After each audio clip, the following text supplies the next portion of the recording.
J'ai combien d'heures? Je vous laisse le temps, sympa. C'est une sacrée épreuve de philo. Et en plus, moi, j'ai jamais été jusqu'au moment où on avait les épreuves de philo. Je suis parti avant en me disant... Mais là, vous avez une chance de passer directement en maîtrise. Je ferai ça plus tard et vous me donnez la chance de... La richesse est-elle le meilleur moyen d'effacer les inégalités? La question de la répartition des richesses est posée à une échelle nationale, mais plus globale. À l'évidence, à l'échelle mondiale. Il y a à la fois croissance globale dans le monde, il y a accroissement des richesses produites, incontestablement. Il y a donc, si on prend un standard social, globalement une élévation sociale au fur et à mesure des décennies. C'est incontestable. Avec quand même, ne l'oublions pas, quelques contrées dans le monde qui restent très loin derrière. On peut faire comme si le continent africain n'existait pas, mais c'est quand même une réalité objective mondiale. Mais l'autre constat, en même temps que cet accroissement global, c'est le creusement des inégalités. Il y a en même temps accroissement des inégalités à la fois sur chacun des continents et en même temps sur chacun des pays. Si je reviens un instant sur l'Europe, moi je pense que l'Europe elle-même est dans une crise profonde. Elle est déjà dans une crise de projet politique. Il n'y a pas de projet politique partagé en Europe et les gouvernements, quels qu'ils soient, sont aujourd'hui dans l'incapacité de dégager une vision politique partagée ou susceptible d'être partagée par l'ensemble des habitants du continent européen, parce qu'on n'en a jamais débattu. On a défini un espace économique, on a défini un espace politique, parce qu'effectivement, il était important, et de ce point de vue-là, personne ne l'a contesté et ne le conteste encore aujourd'hui, terminer les guerres fratricides sur le continent européen, il faut nous organiser politiquement pour éviter cela. Mais aujourd'hui, passons à une autre étape. Et il y a aujourd'hui l'incapacité, nous le voyons bien en tant que syndicalistes, dès lors qu'il s'agit d'aborder n'importe quel sujet social au niveau européen, dès lors qu'un pays met son joker, rien ne se passe. Par exemple sur le temps de travail, par exemple sur une rémunération, avoir un salaire minimum dans chacun des pays européens, ce qui ne veut pas dire avoir un salaire minimum dans toute l'Europe identique pour tous les pays. Mais le principe même d'une rémunération minimum en Europe, ça n'est absolument pas d'actualité et rien ne dit que ça le sera. La conséquence de tout cela, je le remarque, c'est qu'au plan politique, ce qui est à la mode aujourd'hui, c'est la recrudescence et le succès des mouvements nationalistes, xénophobes et racistes. Donc je crois aussi qu'en Europe, sur un plan politique, la dimension économique avec l'articulation sociale serait aussi une des pistes par lesquelles nous pourrions prétendre faire une démonstration non pas de modèle à l'échelle du monde, mais par lequel nous souhaitons rééquilibrer, encore une fois, une économie qui privilégie par trop le retour sur investissement, le retour au capital, au détriment des facteurs sociaux et environnementaux, ce qui n'est pas contradictoire, ce qui va, de mon point de vue, avec, mais on aura peut-être l'occasion de revenir sur cet aspect. Bien sûr. Bon, en tant qu'examinateur, moi je vous donne votre diplôme. Je sais pas, à l'applaudimètre, on va voir si la Sorbonne... Ouais. Alors... Je le disais, un groupe de jeunes étudiants a préparé des questions. Vous allez peut-être pouvoir poser la première. On va parler d'économie. Vous vous présentez et vous posez votre question. Voilà. Merci beaucoup. Bonjour, Rodolphe de Fontaine, du groupe ICOGES. Donc c'est une question économique pour vous trois messieurs. Donc pour vous, faudrait-il repenser les méthodes de calcul de la croissance, par exemple basées sur le bien-être, comme le propose M. Stiglitz, Ten et Fitoussi, dans le rapport sur la mesure de la performance économique et du progrès social? Alors, le modèle de croissance, cette question, peut-être Nicolas Bavrez, vous pouvez répondre. Alors, c'est vrai qu'il y a eu beaucoup d'attention sur ces problèmes de mesure. D'abord, il faut rappeler que c'est pas neuf. La mesure du PIB, c'est ce qui a permis de mettre en place les systèmes de comptabilité nationale et le pilotage des économies modernes après la Seconde Guerre mondiale. Mais dès les années 50, Samuelson avait commencé à réfléchir à ce qu'il appelait à l'époque le bien-être économique net. Donc, à vrai dire, ces problématiques, elles ne sont pas tout à fait neuves. Donc, quand Stiglitz et ceux qui ont travaillé avec lui insistent sur le fait qu'on prenne en compte les problématiques de répartition, tout ce qui est l'environnement, la santé, etc., ça c'est du bon sens, mais j'allais dire c'est largement déjà fait, puisqu'on a par exemple l'indicateur du développement humain du PNUD. Sur les modèles vraiment alternatifs, j'appelle quand même l'attention parce que Amartya Sen, qui faisait partie de la... Et ça d'ailleurs... Prix Nobel d'économie. De cette commission, et ça nous ramène tous à l'humilité parce que c'est quelqu'un de tout à fait remarquable. Il avait déjà fait un indicateur alternatif. Et entre 2005 et 2007, le pays qui avait le meilleur bonheur brut, si je puis dire, c'était l'Islande. Et donc, vous voyez à peu près dans quel état est ce pays aujourd'hui. Alors, qu'est-ce qu'on peut en tirer? Et ce qui m'a choqué, en revanche, dans les conclusions de cette commission, c'est deux choses. D'abord, l'idée de dire que la production était seconde par rapport à la distribution. Et ça renvoie à la discussion qu'on vient d'avoir. Mais ça, je pense que c'est une erreur fondamentale parce qu'on ne régule et on ne distribue que ce qu'on a produit. Et puis, il y a une autre chose qui m'a justement inquiété, c'est l'idée que les économistes se préoccupent du bonheur et qu'on agrège des enquêtes sur les individus pour savoir s'ils étaient heureux ou pas. Donc moi, je crois qu'il y a trois conclusions. Premièrement, les économistes, il faut qu'on soit extrêmement humble. Nous, on s'occupe de production, de régulation et de distribution. C'est déjà pas petit. Le bonheur des individus, c'est quelque chose qui, heureusement, dépasse largement les problèmes économiques et on n'a pas à rentrer dedans, sinon on met le doigt dans des systèmes qui sont presque totalitaires. La deuxième chose, c'est qu'il faut des indicateurs différents. Et la troisième, c'est que c'est jamais la mesure, c'est qu'un instrument. Le problème fondamental, ça reste ce qu'on a dit, c'est-à-dire comment est-ce qu'on remet en place et qu'on refait croître ce capitalisme universel. Et pour moi, il y a trois moteurs. Le consommateur du Sud. Rappelez-vous que cette année, en Chine, le marché automobile chinois, c'est 13,5 millions de voitures contre 10 millions aux États-Unis. Ensuite, l'environnement, la croissance environnementale et enfin l'économie de la connaissance, comme on l'a dit. C'est là-dessus qu'il faut travailler. Les problèmes d'indicateurs, oui, il faut effectivement, mais c'est largement fait, s'occuper de santé, d'éducation, de toute une série de choses, mais ce n'est pas par les indicateurs qu'on va réformer le capitalisme. Une autre question? Allez, hop, tiens, levez-vous, comme ça on vous apportera facilement un... Si vous... Ouais, hop.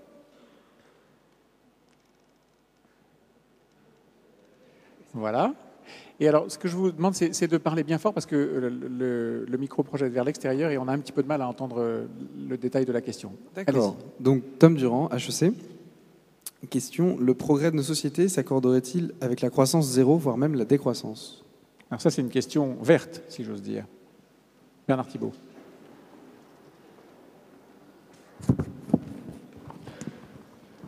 Croissance zéro, voire décroissance, non. En tout cas, c'est pas du tout notre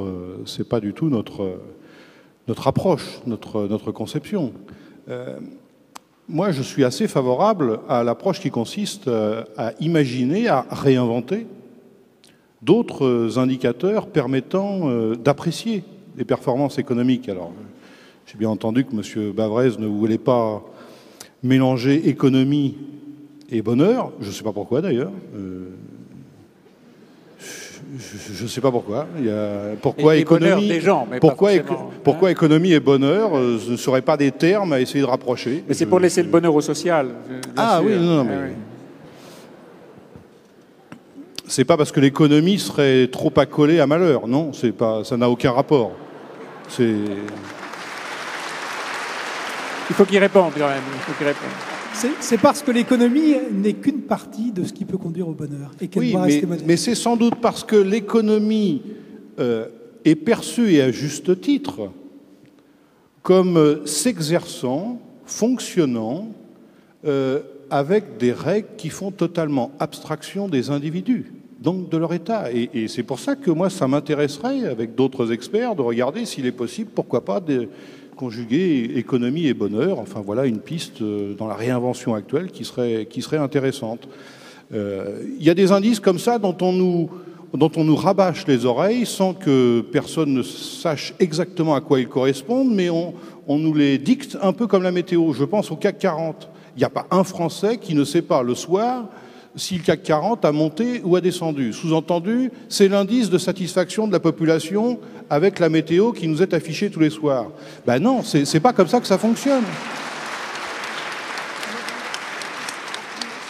Alors oui, croissance. Oui, croissance. Il faut de la croissance. Ne serait-ce... Alors croissance, là aussi, les mots recouvrent des réalités parfois où on peut y mettre chacun de nous des contenus. Donc, que mettons dans croissance ? C'est croissance de biens, c'est création de biens matériels. La planète a besoin de création de biens matériels. Une part importante des habitants de la planète sont dépourvus d'éléments essentiels pour vivre. La famine existe dans notre pays, il y a des pandémies très importantes, il y a des crises d'habitation, bref, la planète a besoin de création de biens. Mais qui dit création de biens ne suffit pas si on ne s'interroge pas sur la manière de les rendre accessibles, de les répartir. Or, aujourd'hui, on voit bien qu'il y a un accroissement des inégalités entre les lieux susceptibles de créer et les populations concernées par l'accès à ces biens, voire à certains biens vitaux. Je pense l'accès à l'énergie, l'accès à l'eau, pour lesquels, là aussi, si on s'en tient à des paramètres économiques actuels, il y a à la fois, il peut y avoir surproduction à certains endroits et non-accès à des biens vitaux comme cela pour une partie de la population. Donc il faut de la croissance en ces termes, mais ça ne suffit pas en soi, il faut s'interroger sur une autre répartition. Et dernier mot en termes de décroissance, bon, j'entends ce débat et j'écoute ce qui se dit à ce propos, si je ne me trompe pas dans l'interprétation, qui consiste à dire nous avons à faire face, et ça je crois que chacun en convient, à un défi lié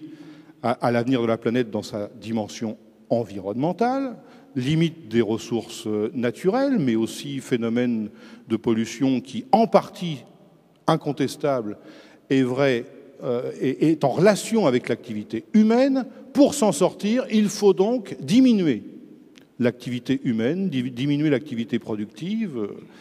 Ça, je crois que ce message-là, ou ce débat-là, on peut, pourquoi pas, l'avoir dans un pays comme le nôtre, ça peut être intéressant. Mais ce débat-là, dans des pays en sous-développement, et quand je dis en sous-développement, c'est-à-dire à un niveau j'ose même pas dire de vie, dans certains pays africains, on n'est pas sur un niveau de vie. Je discutais avec des syndicalistes il n'y a pas longtemps, ils me disaient « Bernard, tu sais, notre première revendication, c'est le droit de ne pas mourir de faim. Nous revendiquons à l'heure actuelle le droit de ne pas mourir de faim. » Et donc là, j'avoue que parler de décroissance dans ces endroits-là, ça ne me semble tout simplement impossible et inaccessible, non pas parce que ces peuples seraient dans l'incompréhension du débat, mais parce que ça ne correspondrait absolument pas à la nécessité de répondre à des besoins sociaux urgents et imminents et fondamentaux.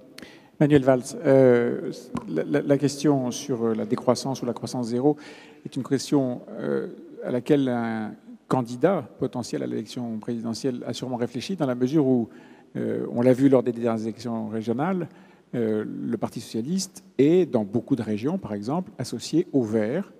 Et les Verts ont dans leur programme, et Cécile Duflot, secrétaire générale des Verts, a été élue, nommée sur un programme qui clairement proclame la nécessité de la décroissance. Clairement, c'est en toutes lettres. Comment est-ce que vous gérez cela ? Nous le gérons. Merci. Alors, s'il y a une autre question ? Non, allez. Nous le gérons d'abord. Nous gérons des collectivités, nous socialistes, mais aussi avec les écologistes, vous le disiez, et avec le Front de gauche ou le Parti communiste. Et donc, aucune de ces trois formations ne se retrouve en général sur des politiques publiques qui visent à la décroissance. Il y a sans doute un débat, appelons-le idéologique, intellectuel, politique avec les écologistes, d'ailleurs au sein même des écologistes, sur cette problématique. Je ne pense pas que Daniel Cohn-Bendit, dans ses prises de position, est exactement sur cette même vision. Je me rappelle d'ailleurs, dans un TD d'économie il y a déjà quelques années, à l'université de Paris 1, on nous faisait étudier sur un livre, je crois, de Jacques Attali, qui était une analyse sur la décroissance. Il prenait la croissance zéro. Je pense qu'il en est revenu.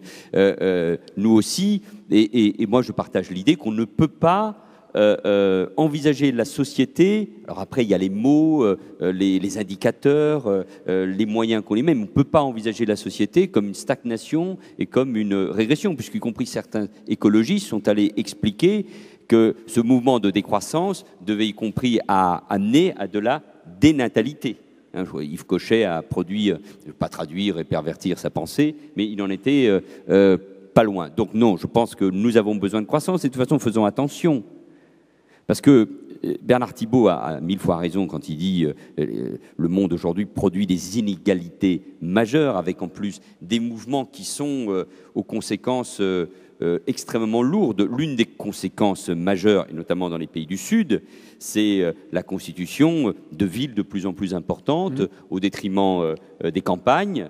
Voyons ce qui se passe en Asie, en Amérique latine ou en Afrique. Et donc, du coup, la question de la faim, de l'accès à l'eau, à l'énergie, se posera avec d'autant plus d'acuité dans des pays où il y a pourtant de la croissance. Le continent africain, qui est par ailleurs très divers, a aujourd'hui de la croissance. Mais cette croissance, évidemment, en plus, produit aussi des inégalités. Mais faisons attention, parce que des pays comme le Brésil, comme le Mexique, comme l'Indonésie, les pays du Golfe, ont produit énormément de croissance, où leur économie s'est développée avec beaucoup de croissance. Et je ne pense pas que nous puissions porter un discours qui leur dit « Stop, on arrête, nous avons eu la croissance, aujourd'hui il y a une crise, vous n'avez pas le droit à cette croissance » qui est aussi synonyme, c'est ce que je disais, ou c'est dans la phrase que vous évoquiez tout à l'heure, qui peut être synonyme de répartition de richesse, si les mécanismes existent, de progrès, mais aussi de démocratie. J'ai la faiblesse de penser que la croissance aujourd'hui chinoise peut à terme, même si ça sera difficile, porter des revendications politiques et sociales, parce que l'élévation du niveau de vie amène forcément à ce type de demande. Et donc, c'est ce qui s'est passé en Corée du Sud depuis 20 ans. Et c'est ce qui se passe aussi, nous le savons, de toute façon, en Chine, quoi qu'il aille, même si le pouvoir chinois, d'une certaine manière, organise les choses selon un certain nombre de régions. Donc, je pense que la question de la croissance, pour nous en tout cas, elle ne peut pas être posée. Mais en revanche, évidemment, les indicateurs, le type de croissance, l'économie de la croissance. Au fond, c'est plutôt un progrès malgré tout. Alors soyons optimistes quelques instants. L'environnement, et on peut en discuter avec nos amis écolos, ne se pose plus comme une contrainte seulement. Elle peut être aussi, ou l'environnement peut être posé comme un élément positif de cette croissance. Et dans l'environnement, dans les énergies renouvelables, il y a des atouts pour une croissance durable, plus saine et sur la base d'autres indicateurs. Nicolas Bavrez, décroissance égale non-sens? Alors, je crois, oui, mais surtout, je voulais insister sur le fait que on sort donc de la plus grande crise du capitalisme depuis les années 30 et que finalement, il y a peu de modèles alternatifs qui sont proposés. Et il n'y a pas la grande contestation qu'il existait à l'époque avec, donc d'un côté, les régimes et les expériences d'extrême droite ou avec les économies planifiées centralisées de type soviétique. Et c'est vrai que aujourd'hui, la seule vraie alternative qui est dans le débat, c'est la décroissance. Je pense que c'est une utopie qui est perverse, c'est une utopie de pays vieillissants, riches, rentiers. Et d'une certaine manière, tous les problèmes de l'Europe viennent qu'on applique finalement assez bien ce programme depuis 25 ans. Vous voulez dire ce programme de faible croissance ou de quasi-croissance zéro, c'est ça? Oui, on est à croissance 1 et quelques. Et donc moi j'en tire, si vous voulez, 2 conclusions. La première, c'est que je reviens au Sud. Aujourd'hui, quoi qu'on en dise, oui, il y a des inégalités, mais surtout à l'intérieur des pays. On parlait de l'Afrique tout à l'heure. L'Afrique, c'est 4% de croissance l'an dernier. C'était 6% de croissance en 2007. La mondialisation a réussi le décollage de l'Afrique. Il n'y a qu'en France qu'on ne l'a pas vu. Et alors, évidemment, c'est sûr que les Chinois l'ont vu. Hein. Il y a les zones de guerre civile, mais il faut quand même voir cette réalité. La mondialisation a fait sortir de la pauvreté des centaines de millions de gens. On a maintenant une classe moyenne d'à peu près 1 milliard de personnes dans le Sud. Elle va représenter 3 à 3,5 milliards de personnes dans les 25 ans qui viennent. Et ce sont des gens qui vont effectivement... Donc tout ça, c'est positif. Et y compris en Chine, on a un début de protection sociale. Alors, il reste évidemment des inégalités considérables. Il y a beaucoup de problèmes à régler, et j'ai expliqué tout à l'heure qu'ils étaient inédits et très compliqués. Mais si vous voulez, c'est quand même un mouvement qui est fondamentalement positif. Et j'en viendrai juste à l'Europe d'un dernier mot. Vous voyez bien que c'est pour ça que c'est très important et que cette idée de décroissance, elle est vraiment mortifère. C'est-à-dire que en Europe, pour faire du progrès social, parce que je suis bien d'accord, le but de l'économie, c'est de créer des richesses pour que les gens vivent mieux, plus longtemps, et c'est d'ailleurs ce que le capitalisme a réussi à faire très bien depuis 2 siècles. Mais il faut d'abord produire, et plus l'Europe s'enferme dans l'idée qu'elle doit arrêter de produire, et plus elle va aller vers les difficultés sociales, et plus elle va aller vers l'extrémisme politique. Donc il nous faut bien reconquérir cette idée de croissance et de progrès pour régler nos problèmes sociaux et pour régler nos problèmes politiques. Manuel Valls,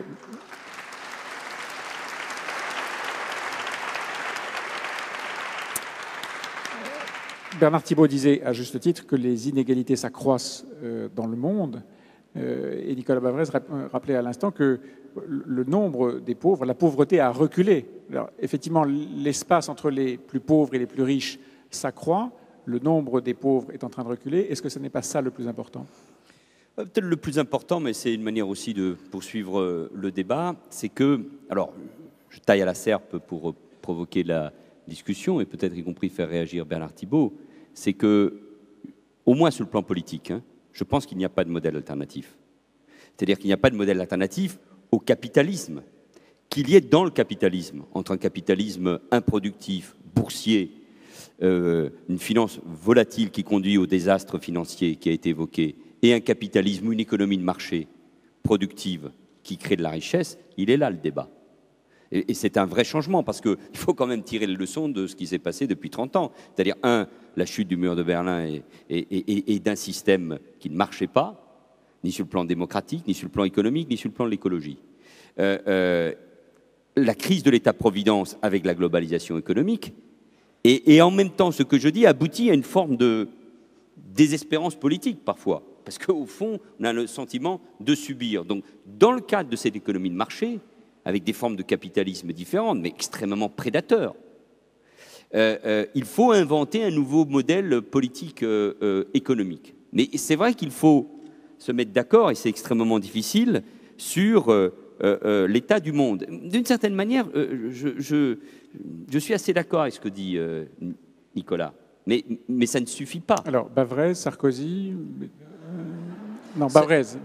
Nicolas Bavrez, en l'occurrence. Mais je n'osais pas me Mais il y a Nicolas Bétou aussi, il a oublié son prénom. Mais non, je suis assez d'accord sur l'idée, au fond, mais c'est tout le débat, mais ça ne règle pas les questions essentielles. Oui, je pense que le fait qu'il y ait 300 millions d'Indiens qui vivent aujourd'hui comme des classes moyennes européennes ou 300 millions de Chinois change totalement les choses. Et au fond, faisons très attention, nous ne pouvons pas dire « Ah, nous regrettons le temps où il n'y avait que des pauvres et où le Sud ne se développait pas ». Ce que dit Nicolas Bavrez sur l'Afrique est très juste. Et très juste. Moi, je reviens du Mali. J'étais et c'est pourtant l'un des pays les plus pauvres. Mais mais vous allez au Ghana, vous allez en Afrique du Sud. Ça ne veut pas dire qu'il n'y a pas de la violence, qu'il n'y a pas de la corruption, qu'il n'y a pas des inégalités insupportables. Mais en tout cas, le monde est en train de changer. Et je rajoute à cela, je le disais tout à l'heure, qu'en plus des pays ou des nations qui ont en plus une vieille histoire ont le sentiment aujourd'hui de reconquérir une place. Tous ces pays-là. Et donc, on est donc dans un monde extrêmement instable, d'où la question de l'organisation politique, économique et commerciale. Mais en ayant dit cela, on ne règle pas l'essentiel, qui est l'accroissement des inégalités qu'évoquait Bernard Thibault il y a un instant. Et donc tous les instruments que nous devons inventer, si on considère qu'y compris dans la globalisation économique, il y a, comme on dit, des opportunités, et que de toute façon, ce sont des mouvements qui sont très puissants, ce qui d'ailleurs rend peut-être les économistes modestes, mais rend les politiques davantage modestes. Ça veut dire qu'il faut inventer ces nouveaux instruments de régulation et de répartition de la richesse, mais à une échelle que personne n'avait imaginée, qui est l'échelle mondiale. Car tant qu'on était dans nos États-nations, on était évidemment dans un autre rapport à l'histoire, là c'est bien différent. Or, la vie démocratique, elle est organisée dans des États-nations. Elle n'est pas organisée ni au niveau continental, ni au niveau mondial. Et c'est sans doute l'un des défis les plus difficiles. De ce point de vue-là, le syndicalisme a énormément évolué et s'est organisé, difficilement sans doute, mais au niveau européen, au niveau international. Ça n'est pas le cas de la politique. Et c'est bien le défi de la politique. Bernard Thibault, est-ce que Manuel Valls a réussi à vous provoquer en disant que le capitalisme était un système qui n'avait pas trouvé d'équivalent? Pas mieux? Oui, mais alors, si vous n'aviez pas retenu l'intitulé « Tout réinventer », ce qui n'aurait été inimaginable il y a quelques années, je crois, « Tout réinventer », s'il y a ce titre, c'est bien que la plupart est convaincu que dire le capitalisme, en soi, ça ne suffit pas. En soi, ça ne suffit pas. Donc, pour moi, la question ne se pose pas de savoir s'il faut comparer à tel ou tel autre modèle. Pour moi, la vraie question... Elle ne se pose pas, elle ne se pose plus. Non, elle ne se pose pas. C'est qu'on ne peut pas continuer avec ce modèle-là. Ça me semble évident. Et qu'on accepte à grande échelle de se reposer les questions, qu'on accepte des approches contradictoires, qu'on accepte plus de transparence. Et à mon avis, le plus fondamental, qu'on accepte la démocratie. Or, nous sommes dans une économie qui fait l'impasse sur la dimension démocratie. Il y a combien de pays qui ont aujourd'hui une assise économique, financière, bien moindre que quelques firmes internationales. Moi, je suis, admiratif de ces chefs d'État qui, sur la scène internationale, s'affichent comme étant les grands décideurs du monde et décident à l'occasion d'un G20, d'un G8 que... Mais les décisions qui structurent la vie des concitoyens, ce n'est pas essentiellement là qu'elles se prennent. Ce n'est pas essentiellement là qu'elles se prennent. Pour ce qui est des salariés, ça n'est pas à ces occasions-là que les emplois sont modifiés, revalorisés, délocalisés. C'est ailleurs que les décisions se prennent. Et aujourd'hui, je vois des chefs d'État qui sont obligés de se réunir pour répondre à des injonctions de marché financier. Non pas parce qu'ils ont décidé d'avoir un projet politique correspondant à l'attente des peuples. Les chefs d'État se réunissent sur l'injonction de marché financier. Et tant que nous n'aurons pas donc ensemble convenu de règles qui permettent aux uns et aux autres, aux hommes et aux femmes, d'être davantage acteurs sur la manière dont on produit, sur les finalités de la production, sur la répartition de ce que l'on produit, je pense qu'on restera dans l'impasse d'un système qui peut porter un préjudice très lourd à l'avenir de la société dans sa globalité. Alors, est-ce qu'il y a une question là, soit sur l'économie, soit sur le social? On va là, et puis après, je vous passerai la parole. Après. Levez-vous comme ça, on pourra vous repérer. Allez-y. Merci. Bonjour à tous. Bonjour à tous. Mathieu de Sciences Po. Alors, j'ai une question pour Monsieur Thibault. Je vais vous proposer une autre citation. Je ne vous demanderai pas de la commenter, tout de même pas.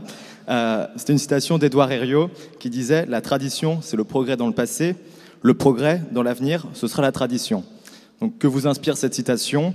Et pensez-vous qu'au fil du temps, oui, tout de même, et pensez-vous qu'au fil du temps, nous ayons perdu de vue des fondamentaux auxquels il serait peut-être bon de revenir? Merci. Je réponds au deuxième point d'interrogation. Oui, allez-y. Mais vous allez finir. Je laisse le premier à Manuel Valls, il a fait des bouquins, lui. Oui, enfin, je crois l'avoir un petit peu évoqué, donc je ne vais pas être trop long. C'est bien parce que je pense qu'on oublie ce que j'appellerais moi des fondamentaux dans nos mécanismes économiques actuels, que nous sommes en crise. Et dans une crise durable dont je ne situe pas l'origine, dont nous ne situons pas l'origine à la crise financière, à la crise d'établissement, à la crise bancaire, dont les responsables ne peuvent pas être quelques traders qui, au passage, continuent d'être convenablement rémunérés. Enfin, ils ont fait des bons boucs émissaires. Oui, voilà. Bon, c'est vous qui le dites.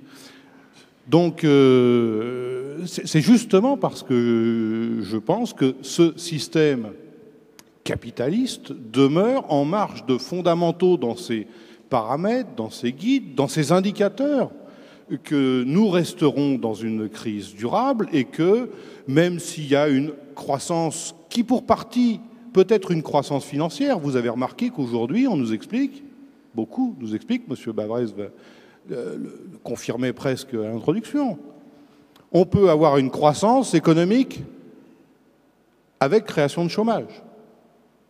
Bon, là, ça vaut le coup quand même de s'interroger. De quelle croissance parle-t-on? On peut avoir reprise des affaires, reprise du commerce mondial, mais pas reprise des emplois. Si on reste justement sans réflexion sur les paramètres fondamentaux qui doivent guider les échanges, encore une fois, je crains que nous ne soyons condamnés qu'à un approfondissement de cette crise à une échelle et selon une rapidité qu'il est difficile de prévoir.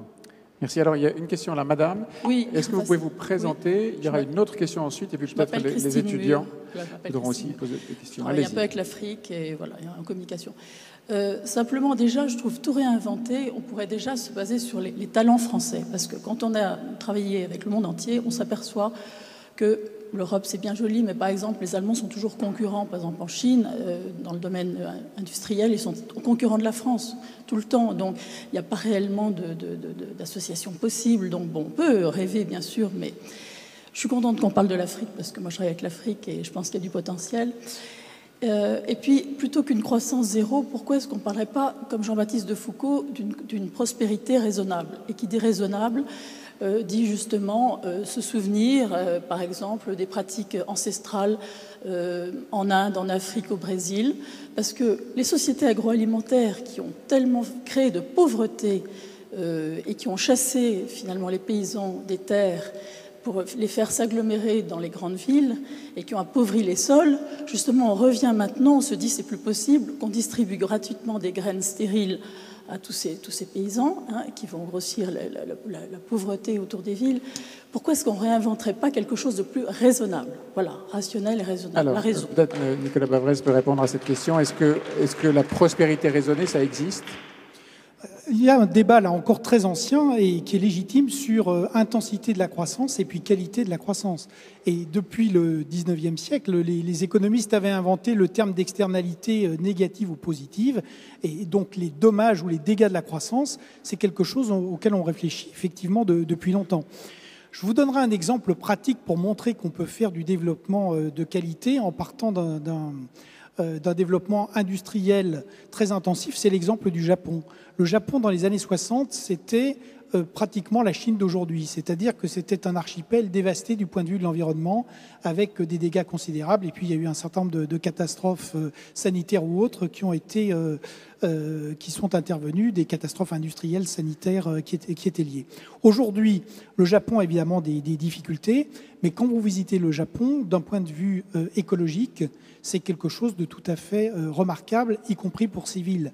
Donc pourquoi est-ce que je cite cet exemple? C'est que ça montre bien qu'à partir du moment où les hommes prennent en main un problème et essayent de le régler, ils peuvent y arriver, et y compris sur le plan environnemental. Donc oui, on va continuer à avoir un mouvement d'urbanisation, mais on peut tout à fait avoir des villes qui sont des très grandes villes, et au Japon c'est le cas, et qui sont écologiquement de plus en plus satisfaisantes. De même qu'on peut faire des progrès considérables sur toutes les activités les plus polluantes, qui sont le transport, l'énergie ou autres. Si on prend l'efficacité énergétique dans la plupart des pays développés, les progrès sont absolument inouïs depuis quelques décennies. Donc, moi, c'est ce sur quoi je voudrais insister, y compris, pour le coup, sur cette dimension de l'environnement. On l'a interprété, effectivement. Il y a deux manières de prendre l'environnement. Il y a une manière malthusienne, tant sur le plan démographique que sur le plan économique, et il y a une manière qui est très positive. Le problème aujourd'hui, c'est que les taxes et les normes et les réglementations, on les fait en Europe, et que l'économie de l'environnement, elle s'invente en Californie et en Chine, puisque ce sont là qu'on a les technologies et les investissements de l'avenir. Mais il n'y a aucune raison qu'on ne puisse pas le faire en France, pour le coup, où il y a une tradition. Je reviens à la question qui était posée là-bas.